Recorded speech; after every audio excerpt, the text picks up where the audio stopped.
आज हम chapter 14 carbon और उसके यौगिक में सेकंड टॉपिक कार्बन के क्रिस्टलीय अप्रूप पढ़ेंगे। इससे पहले हमने अक्रिस्टलीय पढ़े थे, रिवाइज कर लें। क्रिस्टलीय और अक्रिस्टलीय में अंतर क्या है, तो बताएगा।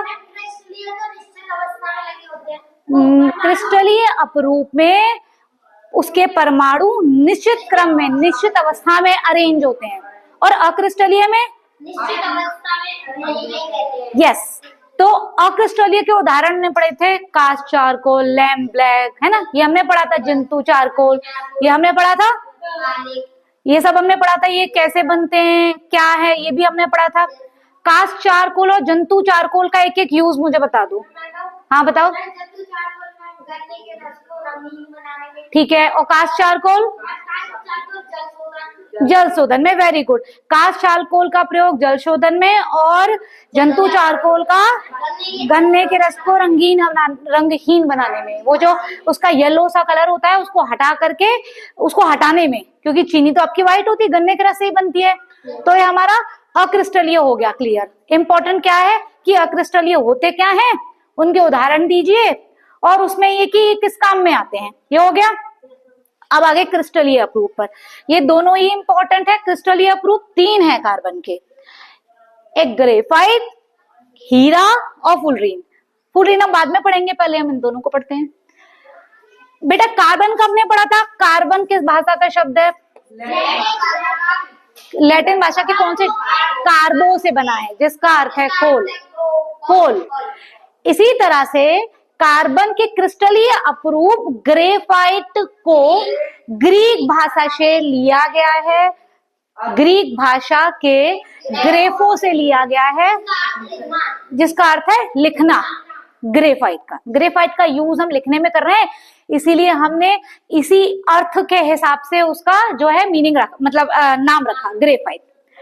ग्रेफाइट की खास खास बातें मैंने यहाँ लिख दी हैं, 8 बातें जो तुम्हें याद होनी चाहिए कंपटीशन पॉइंट ऑफ व्यू से, और वैसे भी ग्रेफाइट के बारे में। सबसे पहला ये हो गया कि ग्रीक भाषा से शब्द लिया गया है ग्रेफाइट, जिस ग्रेफो से लिया गया है, ग्रीक भाषा के ग्रेफो शब्द से ग्रेफाइट लिया गया है, जिसका अर्थ है लिखना। दूसरा है ग्रेफाइट एक क्रिस्टलीय रूप है जिसमें परमाणु निश्चित क्रम में व्यवस्थित होंगे, है ना। इसका निश्चित क्रम है ये षटकोणीय आकार। ग्रेफाइट में जो कार्बन होते हैं वो इस एक कार्बन 3 और कार्बनों से ऐसे, देख रहे हो, ये कार्बन इससे जुड़ा है, इससे जुड़ा है, इससे जुड़ा है ना। 3 बंध बना रहा है, 3 लोगों के साथ शेयरिंग कर रहा है, ठीक। और आपस में इनका क्रम क्या हो गया, ये इस तरीके से षटकोणीय छल्ले बनाते हैं, ठीक, ये बन गया। तो अब ये अरेंज कैसे होते हैं, इसको इमेजिन करो।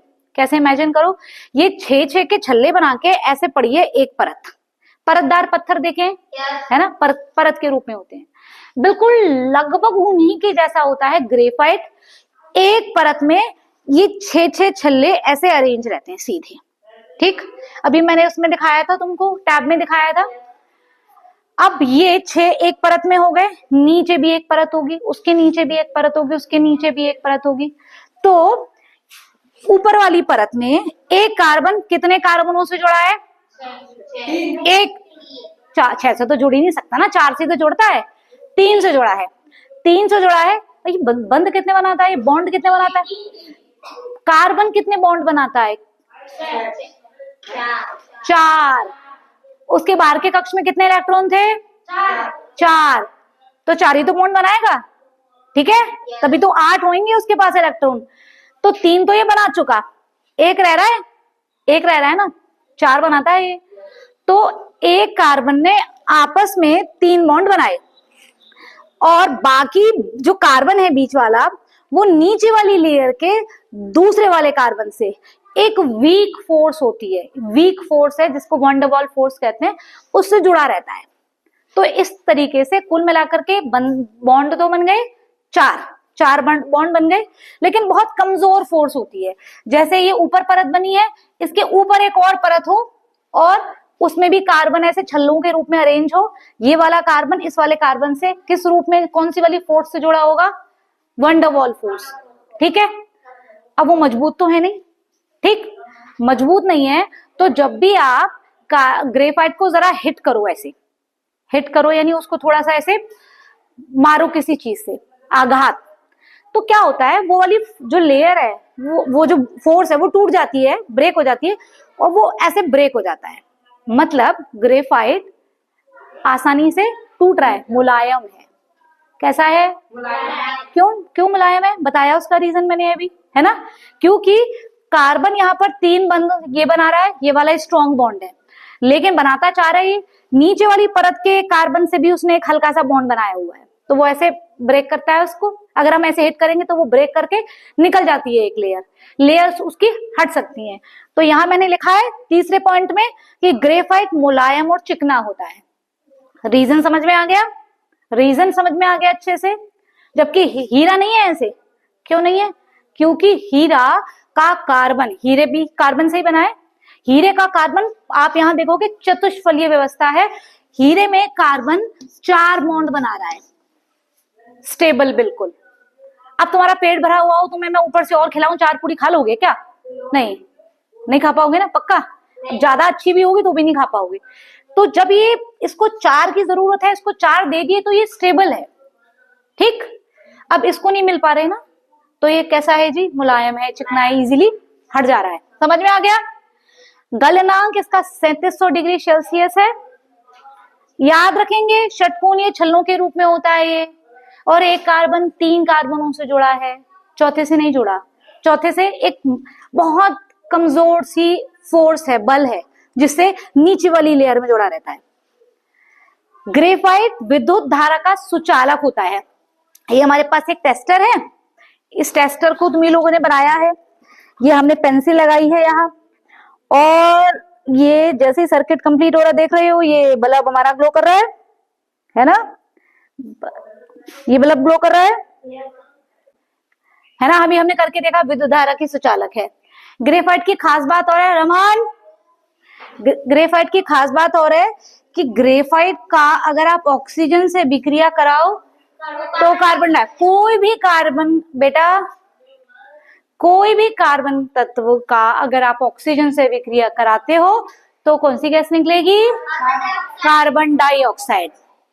कार्बन डाइऑक्साइड का कोई मुझे वो डॉट स्ट्रक्चर बना के दिखा पाएगा क्या? जो भी मैंने मीथेन का बनाया था, कैसे? 2 ऑक्सीजन है, एक इधर लगा दो, एक इधर लगा दो। कार्बन कितने बॉन्ड बनाता है जी? 4, तो 2 इसके साथ, 2 इसके साथ। ये डॉट स्ट्रक्चर कैसे बनेगा? कार्बन के पास बाहर के कक्ष में कितने इलेक्ट्रॉन होते हैं? ऑक्सीजन के पास बाहर के कक्ष में कितने इलेक्ट्रॉन होते हैं? 2। तो ये आप देख रहे हो कितने इलेक्ट्रॉन्स की शेयरिंग कर रहे हैं? 2। तो कितने बंद बना दिए, कितने बॉन्ड बना दिए हमने यहाँ? 2। कार्बन 2 बॉन्ड यहाँ शेयर कर रहा है इस ऑक्सीजन से, 2 इलेक्ट्रॉन्स यहाँ शेयर कर रहा है, तो यहाँ हमने 2 बॉन्ड बना दिए। ये इलेक्ट्रॉन डॉट स्ट्रक्चर है कार्बन डाइऑक्साइड का। ये हर किसी कंपाउंड का तुम्हें बनाना आना चाहिए, अगर तुम्हारा कंसेप्ट क्लियर है तो। आगे, ग्रेफाइट भारत के किन राज्यों में पाया जाता है? बिहार में, ये वाले देख रहे हो आप एरिया, बिहार, उड़ीसा, राजस्थान, कर्नाटक, ये ज्यादातर वही क्षेत्र हैं ज्यादा जहां पर हमारे देश में खनिज पदार्थ पाए जाते हैं। ऐसा ही है ना? कोयला, लोहा, है ना, ये सारे वही क्षेत्र हैं।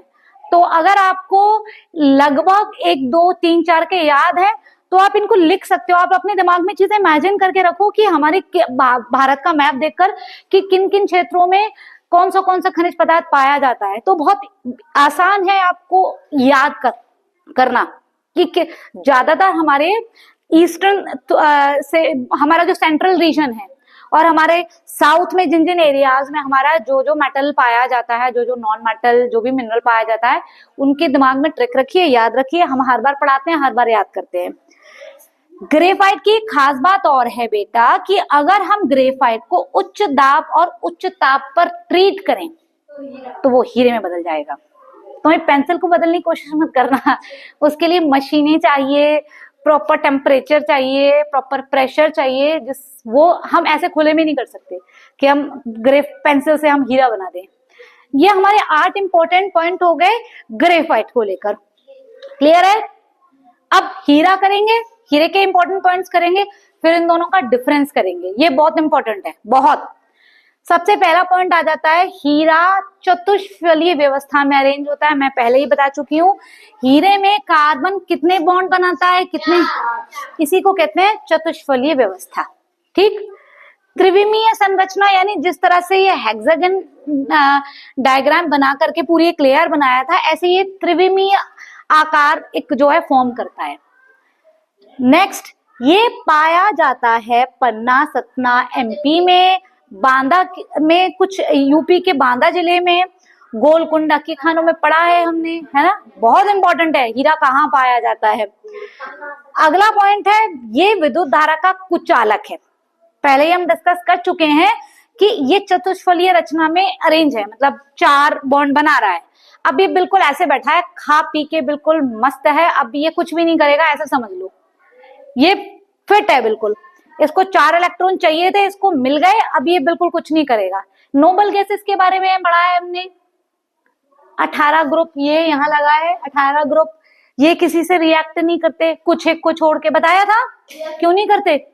क्योंकि इनका बाहरी कक्ष में कितने इलेक्ट्रॉन्स होते हैं? 8। अब इनको कोई मतलब नहीं, ये बिल्कुल फुल है। अब हमें कोई मतलब नहीं तुम क्या कर रहे हो, क्या नहीं कर रहे हो, हम कुछ नहीं जानते। ठीक, तो ऐसे ही ये हो जाता है। फिर इसको 8 मिल गए, बाहर वाले कक्ष में इसके 8 इलेक्ट्रॉन आ गए, अभी कुछ नहीं करेगा। ये क्या है? विद्युत धारा का कुचालक है। अगर आप हीरे को ऑक्सीजन से रिएक्ट कराओ, आप सोचो कि कार्बन डाइऑक्साइड गैस निकल जाए जैसे ग्रेफाइट में निकली थी, तो नहीं निकलेगी। वही उसी का रीजन है, क्योंकि ये चतुष्फलीय व्यवस्था में अरेंज है, इतना आसान नहीं है ऑक्सीजन से रिएक्ट करके इससे आग लगा देना, राख बना देना इसको। अब ये हो गए इसके इंपॉर्टेंट पॉइंट्स। इसके 8 हैं, इसके 4 हैं, ज्यादा नहीं है और आसान है। अब हम इनके डिफरेंस पढ़ते हैं। डिफरेंस हम खुद अपने आप निकालेंगे। हीरा देखने में कैसा होता है? ग्रेफाइट काला होता है ना, ऐसा काला स्लेटी रंग का, ग्रे कलर का, ऐसे करके कह सकते हो आप, है ना। ऐसी तो होती है पेंसिल। और ये कैसा होता है? ट्रांसपेरेंट, चमकीला, है ना। ठीक है, पहला डिफरेंस क्लियर है ना। आप दूसरा वाला पारदर्शी है, पारदर्शी ले सकते हो। ये पारदर्शी है, ओपेक है, ये पारदर्शी है। 2 डिफरेंस हो गए, कोई प्रॉब्लम तो नहीं है, दोनों डिफरेंस समझ में आ गए अच्छे से। तीसरा, ये मुलायम है यार, और ये दुनिया का सबसे कठोर पदार्थ है। 3 पॉइंट हो गए, 3 हो गए, कोई प्रॉब्लम तो नहीं है। चौथे पॉइंट पे आ जाते हैं, ये विद्युत धारा का सुचालक है, ये विद्युत धारा का कुचालक है। 4 पॉइंट हो गए, क्लियर है, कोई परेशानी तो नहीं है। 5वें पॉइंट पे, ये ऑक्सीजन के साथ मिल करके कार्बन डाइऑक्साइड बना रहा है, जबकि यहाँ पॉसिबल नहीं है ऐसा, है ना। ऐसा ही तो है। 5 पॉइंट हो गए। 6वां पॉइंट आप बना सकते हो, यहां पर आप देख रहे हो कि ये 3 बॉन्ड बना रहा है ना। 3 कोवेलेंट बॉन्ड बना रहा है, ये 3 बंध, और एक तो वो हल्की सी फोर्स से जुड़ा रहता है, जबकि यहाँ ये चतुष्फलीय व्यवस्था में अरेंज है ना। ये डिफरेंस ना भी बनाओ तो तुम्हारे दिमाग में ये कंसेप्ट रहना चाहिए बिल्कुल। ठीक है, क्लियर है, ये डिफरेंसेस समझ में आ गए। ये टॉप पॉइंट क्लियर हो गया, ये क्लियर है, याद रहेगा।